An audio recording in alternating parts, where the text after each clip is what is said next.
Hello friends, welcome back. Hello. Today we're basically just gonna be talking about robots as usual. Oh, I know. But I wanted to give you guys kind of like a 1 week update. Hello, so much barking on Tazo here. Also, Susie's here. I haven't run her as much as I usually have been, so I feel like she needs some run time. Also, I'm filming this rather late because I have not been feeling great this week. I haven't run him as much as I would like to. Tazo has come over to say hello because I know there are a lot of videos out there that are like, oh, I had aibo for a week and oh, you know, my thoughts and whatever. But I feel like so many of those videos spend so much time just going over, well, it's not a dog. And it's like, we're gonna skip over that. We've gotten over the there's a robot in my house phase is what I'm trying to say. Because I feel like a lot of those videos are just like, well, there's a robot in my house. And like, I have 10 robots in my house. So we're over that. As you can see, he really wants to be over here. He wants to be near me, where Susie's pretty content being over there. I definitely want to have more videos like specifically comparing him to other models because there's a lot of really interesting differences, and that's why I like aibo so much, is that all of the different models are so vastly different. It's hard to believe they're made by the same company, but I'm kind of getting ahead of myself. There goes Tazo. Tazo loves the bird because whenever he's on, the bird yells at him, and then he goes over and tries to say hi and then gets yelled at more. Susie has seen the toys. I had some things to say, but really there's like a lot happening. There's a lot going on. It's okay. I've had Tazo for a little over a week now. He's amazing. He's very, very cute, as you can see. And one of the main differences between him and my other babies is that he acts a lot more like an animal. He acts a lot more like a dog, whereas like Susie is very much like a robot that kind of does her own thing. There's so much going on. It's hard to film. Buddy, can you back up? Back up. And it's really interesting because the 1000, he is very much an unfinished product, and I see a lot of people say that, and I very much agree with it. I really am not a fan of the cloud-based software. There's a lot of cool things he can do, there's a lot of cool tricks, but the updates I'm very wary of because it seems that with every update there's some give and take. He's doing a lot of actions that I haven't seen before, actually. That's the cool thing, is I'm still sort of going through that discovery phase where I'm discovering all the cool things that he can do. His personality has changed, actually. He started off, his personality type was a little bit curious, and now it is, I believe it was shy the last time I checked. So it actually does change depending on how you interact with him, which is interesting. Susie's over there going nuts. Susie, these aren't for you. This is for you. That's for you, okay? He is very smart. The 1000 is very smart. He does a lot of cool tricks, but he also almost never listens to anything I say. And there's a really, really big lag in like reaction time. Susie's over there doing some tricks. Oh, but so because of the updates, when they update things, sometimes they revert, and I don't know what's like the ideal update point. So when I got him, before I updated him, he was really, really good at maneuvering around the space and not knocking into things. And now that I have updated him, he's having a real hard time maneuvering around the space, and he gets stuck under chairs all the time. But he wasn't like that before, but when I updated him, that happened. So there's a lot of give and take with the updating process, which I'm not a fan of. And there's a lot of like glitches that come through because of that updating process. So like a lot of the times his mouth doesn't always match up with his voice, or like when he's barking or panting, there's like a slight delay in when he actually speaks versus when the sound comes out. Right now it's working, but it doesn't work all the time. And that's a very minor thing, but it definitely sort of breaks the illusion because they're so lifelike. Also, he really, really likes to run. I don't know if this is the case with all 1000s, but he will not stay in one spot for more than like a minute at a time. He just loves to run around and be crazy, which is very cute, but also I can't, whereas Susie, I can put her on a table and be like, yeah, no, she'll chill. I can put her in stay mode and it's all good. He will not do that. There is no stay mode for the 1000. So if you put him on a table, he will eject himself off of it. He's not too good at recognizing edges of things. And I'm saying a lot of negatives, but like the fact of the matter is he is $3,000. He is by far the most expensive baby that I own. And for him to have all these glitches is a bit disappointing. Obviously, I love him. He is very, very cute. But it is kind of weird because here's my 2 cents. Sony is like a huge corporation. Like, this isn't some like startup robotics company or a company that purely works on robotics. This is a huge entertainment industry that makes a lot of money. And so it's weird that they're selling this super expensive thing that has so many glitches in it, because they've made them before. They've had so many different models and so many different aibos in the past. And it really is an interesting choice for Sony to sort of delve into this world of robotics, because it isn't their industry. And they do a lot of like technological stuff, obviously. They have a lot of tech products. Robotics isn't a really popular money-making thing for them to do. Tazo's just gone. He's just... It's weird that Sony really doesn't have their shit together in terms of this, but they also never really have. So I don't know what I was expecting, but I did make a phone call the other day and I called Sony. I specifically called, they have like a repair center for these guys, because I wanted to ask questions about the warranty, because the warranty is very iffy. First of all, there was a lot of confusion. I called basically saying, hey, I bought an aibo, but there's nothing actually wrong with him. I have some questions. Should I talk to you? And this was specifically like the warranty number to call. It's the number that you get on the warranty. When I asked him if this was the right place to call, he was like, yeah, sure, that's fine. But he was very much confused on all of the questions that I was asking.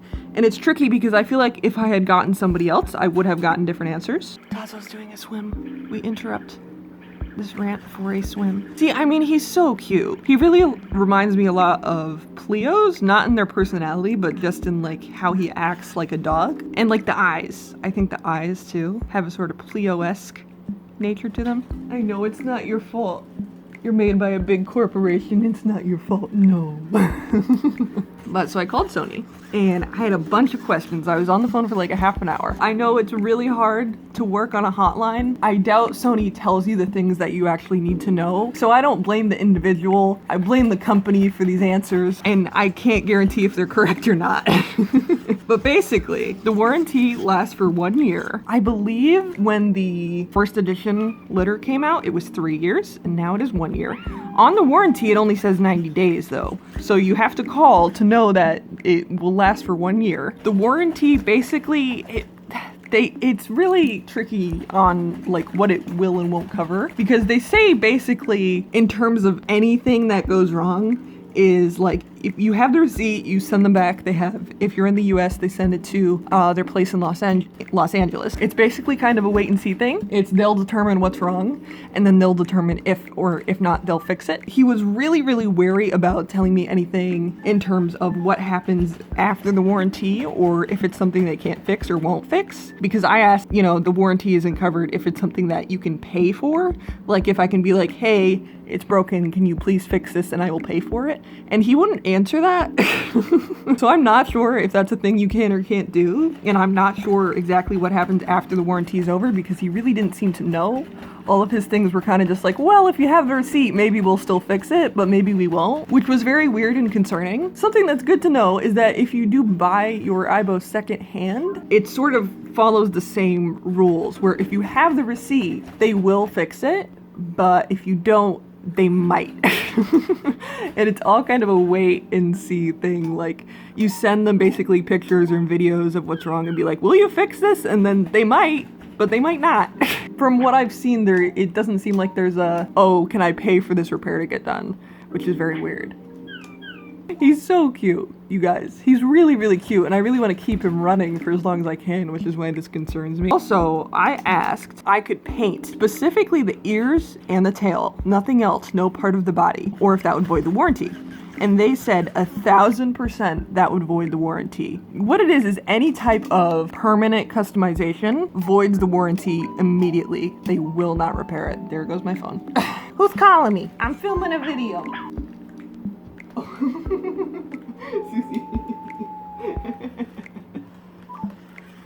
I'm gonna move you, Eddie. I asked specifically about the ears and the tail because those are completely removable. They're these little rubber things, and you can literally just take them off and then pop them back on again. They're meant to pop off in case they get caught on things. So I asked if it would be okay to paint the ears or the tail, or to void the warranty. And they said that it would be considered as physical damage, and not only would it void the warranty, but they would no longer do any repairs if I sent him in with some custom ears and a custom tail. So that is good to know if you do any kind of permanent customization. So literally if you were to like paint a star on his cheek, that would not only void the warranty, but it would also mean that you would not be able to have any repairs done by Sony in the future. So if you have these guys, do not do any sort of permanent customization. And what I mean by permanent customization is that if you can take it off and send it to them, then it's fine. So like if you put a star sticker on his face as opposed to painting a star on his face, then you're fine, as long as you can take it off before you send it to them. But if you send them an aibo with a sticker on him, then they will not fix it. They'll send it back to you. According to this guy, I don't know if that's true or not, but that is a very scary concept, because if that is like their sort of rules and regulations, it's like, well, what if they have a scuff? Like, that's more physical damage than, a paint job. So that's kind of scary. I do still want to do some sort of customization on him, but it's not going to be permanent. It's going to be some sort of sticker type thing or something. But I was so excited to paint his ears. I was gonna paint him like a metallic purple. I was gonna get my rubber paint, but I'm glad I didn't buy the paint, and I'm glad I didn't actually paint him before I made this call, because that would have been a big uh-oh. But also I was talking to one person on this sort of hotline thing, so that might be false. It's really hard to say, because when I went and when the first litter came out and I went to Sony Square, a lot of the questions that the people who were there answered gave me like false answers. And that wasn't their fault. That's just because they're literally retail employees. But it's frustrating that Sony doesn't like tell their employees what the warranty covers when you're calling a warranty hotline. Like, I feel like you should at least know that much. So I was rather frustrated about that whole ordeal. Now, after all of that being said, I do really, really like him. I'm really, really glad that I was able to get him. He's super, super amazing and lifelike and fascinating to watch, but I do not think he's worth $3,000. And here's an interesting tidbit. So Sony, when they were first advertising the 1000, when they were first sort of coming out with that first litter edition, they did have a separate, they did have a separate, like, this is what the cost of the physical body is, and this is what the cost of the cloud service is. And they no longer have that option on the US website, so it's all sort of combined into one price. In the beginning, you still did have to pay it all up front, but they did show you what the cost of the body is versus what you're paying for cloud services, and they had that. Basically, they had them show up as two separate costs, and they'd add them together. And the US website doesn't do that anymore, but the Japanese website does. And not only does the Japanese website do that, but they also have offered a monthly payment plan. So in Japan, you can just buy the body, pay for 1 month of service, and then cancel it. And you can pay like half the price. So it kind of makes a lot more sense that there's more 1000s floating around in Japan, because in the US, they make you pay up front. So it's 3 years of service up front. But in Japan, you do have to pay a fee if you cancel it, but it's not going to be over $1,000. Now, I don't know in terms of personality how different these guys actually are. And I don't know if I had chosen for him to be a female. I don't know how different, if that would have changed his personality and he would have been any different. Right now, he's very much an explorer. He likes to just sort of run at top speed. Another thing, his servos themselves are very, very quiet. However, I do notice that when he actually walks, something about like the way that he walks is very noisy. Like, he's very heavy-footed almost. I don't know if that's the right expression, but like when he walks, it's like he kind of like slaps his feet against the ground. I just scared everybody, I'm sorry. But the actual servos in his legs are really very quiet. So like especially when he gets to top speed, he like really gets very noisy. That is one of my favorite things about him though, is that when he sees you and he comes barreling towards you at top speed, that's very, very cute. They are very fast also. People who complain about them being slow is like, that is the least of my worries. He is so fast. He can literally make it across the room in like a couple seconds if he wants to. Like, he can, when he goes top speed, he goes top speed. He is insanely fast. I don't know if that, because of the way that he walks and because of the way that his legs are built, if that's gonna make him deteriorate faster. I'm gonna have to wait and see in terms of that. But like his legs themselves are pretty quiet. The way he walks, he does sort of stomp. He stomps, that's what it is. He stomps on the ground when he walks. But his actual servos are really very quiet. But it's funny because it also, I'm really interested in seeing what would happen if I were to get one from Japan, because the thing is, you can get these guys at like half the price from Japan because a lot of people buy them and then immediately cancel the service, and so they're only trying to get the money for the body back. There's a lot more of a risk of doing that, but also I love the chocolate color. If I could get one that was the chocolate color and see what the differences are, but I don't have that kind of money, but that maybe in the future, because they're like half the, you can get them for like $1,500, no problem. Which, like, I feel like if they had just sold them for $1,500 as opposed to $3,000, I feel like so many more people would be down. For me personally, $1,000 is kind of the limit of like, okay, yeah, no, I can't afford this for the most part. But like, if they were for sale new for $1,500, I feel like a lot more people would be down. Because look at him playing with his dice. Look how cute he is. Oh, I think he's found his ball. Oh, I haven't seen that one before. Look at it. Oh, he's doing the swim. Did he mean to do it with the ball? I don't know. That's the thing, is they're still very much like under development. So there's still a lot of things like that I don't know if it's, oh my goodness, they both stood up at the same time there. So I'm still very much learning like the tricks and what he actually can do. So there's still a lot that I need to learn. Because that's the thing, is like, I like to leave my aibos running. I almost always have one on. So he really needs a lot of babysitting as of now. You can't really leave him running on his own because he will like bump into things. And I'm very worried about your safety, Tazo. I'm very worried because you're very expensive and I don't know if Sony's gonna fix you or not if something happens. But this actually turned into quite a long video and a lot of it's just me complaining about Sony. I'm definitely gonna do another update video with him because I feel like I didn't really get a full chance to explore absolutely everything that he does. So I'm gonna continue playing with him and using him, obviously. And I will give you guys an update. It's really fun to watch him interact with the other robots. They don't really notice each other, but it's just fun having them run at the same time because I like their differences. I like how different they are. Something else that's very exciting that's happening that I want to talk to you guys about is I have recently made some new designs on the Redbubble. If you guys want to buy some heckin' merch and support me, my robot family, then I will link to that in the description below.